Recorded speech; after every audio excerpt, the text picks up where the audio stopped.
ঢেঁকি শাকের এই রেসিপিটি বানানোর জন্য আমি কড়াইয়ে তেল দিয়ে দিলাম। তেল গরম হয়ে গেছে, ফোড়নে দিয়ে দিলাম সর্ষে।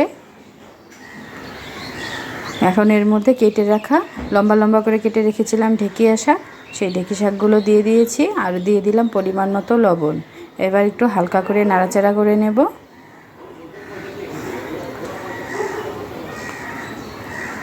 এবার আমি ঢাকনা দিয়ে 5 মিনিট সিদ্ধ হতে দেব।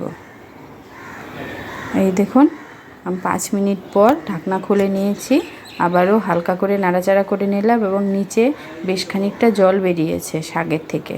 এখন এর মধ্যে দিয়ে দিলাম কেটে রাখা পাকা কাঁঠালের বীজ। এই দেখুন, আমি ছোট ছোট করে কেটে রেখেছি, সেটাই দিয়ে দিলাম এবং শাকের সঙ্গে খুব ভালো করে মিশিয়ে দিলাম।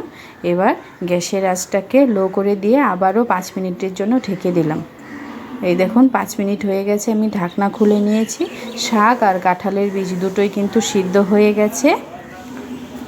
এবার এর মধ্যে আমি দিয়ে দিচ্ছি 1 চামচ সর্ষে বাটা, 1 চামচ রসুন বাটা আর 1 চামচ লঙ্কা বাটা একসঙ্গে বেটে রেখেছিলাম, সেটাই দিয়ে দিয়েছি। আর দিয়ে দিলাম 1 চামচ হলুদ গুঁড়ো।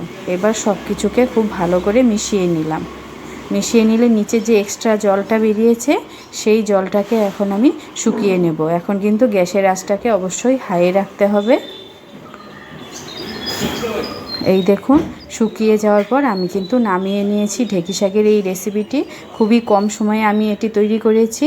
আপনারাও এই সহজ পদ্ধতি অবলম্বন করে একবার এই রেসিপিটি তৈরি করে দেখবেন। আর যদি ভালো লাগে আমার এই রেসিপিটি, তাহলে অবশ্যই দিব্যজ্যোতি ওয়ার্ল্ড আমার এই চ্যানেলটিকে সাবস্ক্রাইব করতে ভুলবেন না। ধন্যবাদ।